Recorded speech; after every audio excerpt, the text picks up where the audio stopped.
What's up, everybody? Today, I want you to think about the two most important things you own. What are they? Let's cue the intro and we'll talk about it on today's podcast.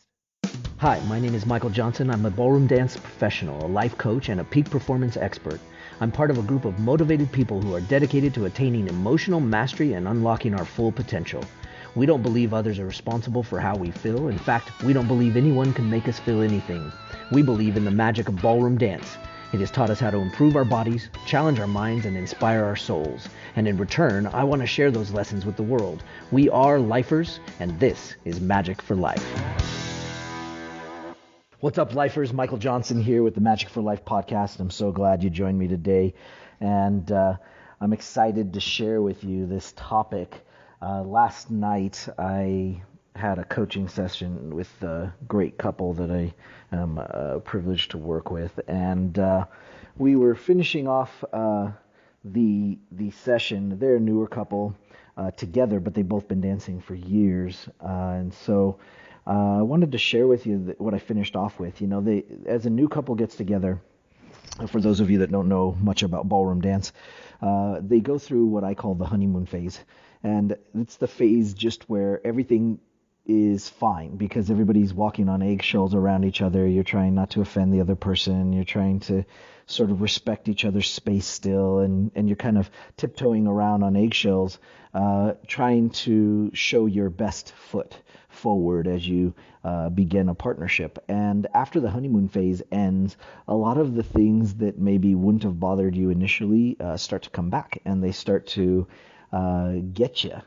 And this couple's still in their honeymoon phase. Not that they're in a relationship, in fact they're not, but of the partnership. And things seem to be going really well. And so, as I typically do, you have to build and promote a partnership. So whether you're in a business or whether you're in a dance partnership or a relationship, you have to build those good habits to be able to live on. And especially in a dance partnership, they have to deal with a lot of things that a lot of people don't have to deal with. They have to be critical about the thing that they love, and they both have to put in money to it and invest in it. But as I was thinking about it, I stopped to talk to him, and I was just sort of inspired to kind of bring up this idea of protecting their partnership and of talking about some of the things that they could do to really ensure that after the honeymoon phase ended, that they had created some really great habits beforehand so that they could have a nice, long-lasting partnership. So as we talked about it, I said, hey, guys, you know what? And I said, I'd like you to create those habits to them. And they're like, well, how do we do that? How do we create these good things in the beginning? I said, well, what are the two most valuable things that you own? And they kind of looked at me like, well, and they started naming some interesting things. And what it came down to is that they own two things that will really absolutely make or break everything. And if they can respect those two things, then everything changes in their partnership. And everything will continue to go just fine. And all of the successful couples and business partnerships that I've ever seen and worked with all have these two things in common. The simple fact is that the two most important things that they own are time and energy. And that's it. Now, the interesting thing is one of them you can get more of, right? And that's the energy side of things. So you can get more energy if you eat right, or if you don't eat right, you can still get more energy. There's always Red Bull or some energy drink, which I'm not saying you should do, but the idea is simple. If you need more energy, you can purchase more energy. Now, sometimes energy comes at a high cost, and sometimes energy is cheap. But imagine this. What would the world change into if energy no longer costed money? Cost. Okay. So if energy didn't cost money, what would happen? Well, if it didn't cost any energy to produce food, You could have as much energy to run your tractors and to plow the fields and to run the machinery as and anything you needed to produce food. Then you wouldn't have to pay to produce that food. You would have to put in the man hours. But if you didn't have to pay for energy, maybe we would create machines that could do most of the work for us. In which case it would get even less expensive because the energy wasn't paid for. Now, this is an interesting idea. In fact, I first heard about it ages and ages ago on a show that many of you may have seen, some of you may not have, but on the show Star Trek, one of their premises that they operate off of is that energy is, they've learned how to make energy free, and so the human race had to evolve to something else, to doing something greater than before. Now, this is interesting. That's another philosophical question for another day, but I want you to think of this. If it takes money or some sort of finances or resources to create energy for yourself, for your car, for your house, for your phone, then you have to pay for that energy. And in order to get that energy or to get that money to pay for that energy, you have to utilize your own energy. Therefore, you have to purchase food and make sure that you can stay alive so that you can work to earn money to pay for energy. So it all kind of goes back in a circle. Now, with this idea and this concept of knowing that energy is sort of what we're operating off of, then you can kind of bring it back and say, well, that's something I own. I own my energy. And if I don't feed myself well, if I don't hydrate well, if I don't take care of my body and give myself the energy I need to actually go out and earn more energy, then I'm in trouble. And so you got to think about that. Now, dancers and athletes, we know that and we understand that. And at times we go through phases where we're trying to improve our ability to have energy. And so athletes will go through all sorts of different programs to try to maximize the energy that they go through. And the same with business people. When you need the most energy, oftentimes we look towards, hopefully if you're doing it the right way, you look towards eating better and trying to put yourself in a position where you can have more energy so that you can create more. Now, I want you to keep that in mind, and let's talk about the other one. This one is priceless. This is the most important thing you own, and that is time. Now, the interesting thing about time is that unlike energy, you can't make more of it. Unlike energy, you can't control it, right? And we can control our energy. If you don't eat, you're going to be dead tired. But you can't really control time. It's going to happen. Time is going to move forward no matter what. This second, this minute is gone the instant we pass through it. And you can't go back. There's nothing you can do to go back. And, the idea and concept of time travel is fascinating and fun because people could actually make that a commodity. I mean, what happens if you could go back and change something you did? Would you do it? Well, maybe the older, wiser folks say no because hindsight rules and they wouldn't have gotten to where I am without the things that I've done wrong and also the things that I've done right. But time is priceless. So as you think about it and you understand that you must live in the moment, you've got to plan for the future, and you've got to respect your past so that in the moment you can live in the most spectacular way you can figure out how to live. And every second, every minute becomes so valuable that hopefully you'll stop doing things that don't add value to your world and to your life and to your experiences. This is huge. This is a really big deal. Your time is so valuable. Why? Because you can never get it back. You can't grow more. And what you choose will influence the direction you go and whether or not you continue to head towards the beacon of light that you've set out as being your goal. And we talked about that a little bit on a previous podcast. Now, here's the thing. Why did I bring this up to this couple that I was working with coming out of their honeymoon phase? Well, this is huge. This is a really big deal because right now they tiptoe around. New couples all tiptoe around each other. And they take care of those two things. innately, we kind of know, hey, you know what? It's a good thing to respect the other person's energy. It's a good idea. If they're sick, you don't force them to practice, right? As a dancer. But later on, 2 years into the partnership, the other person's sick and you're going, how sick are you? And all of a sudden, now energy isn't as respected nearly as much. Well, last time I was sick, I came in and practiced, So are you going to come in and at least practice? Or not, right? And so that's one example of how respecting the energy of another person can be valuable. This is huge, right? The energy that you put into a project. If you're thinking about business or work and you put all this energy into this project and your boss goes, what is that? Why did you do that? And on the other side of it, you go, oh my gosh, but I put in so much energy to get this done and I was hoping you'd appreciate it. And you sort of trample on that energy. And that's a big deal.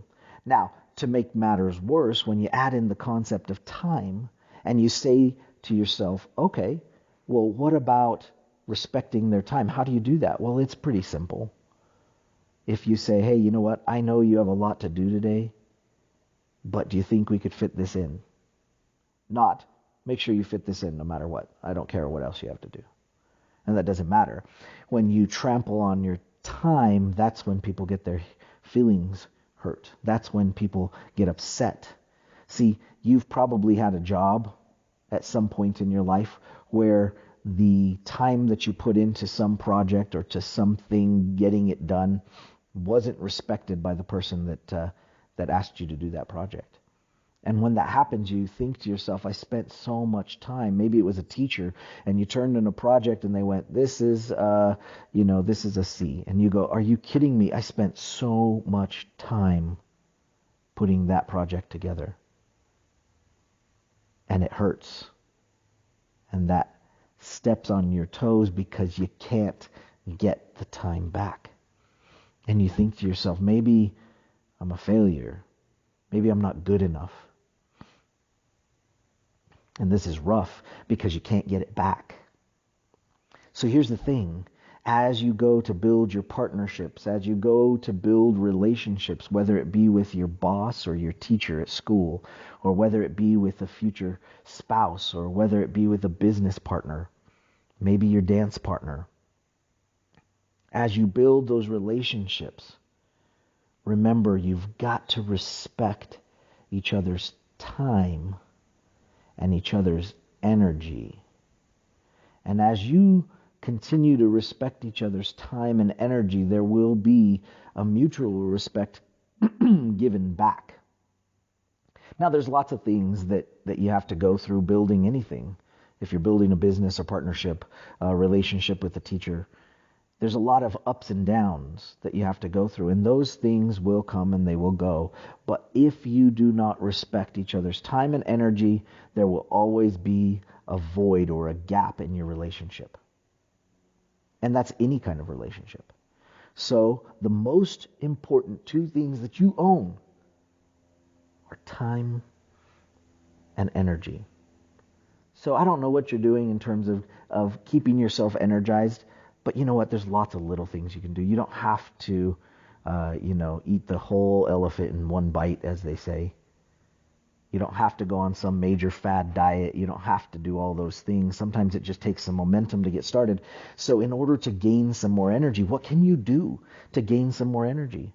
Maybe it's just as simple as drinking some water with lemon in it every day.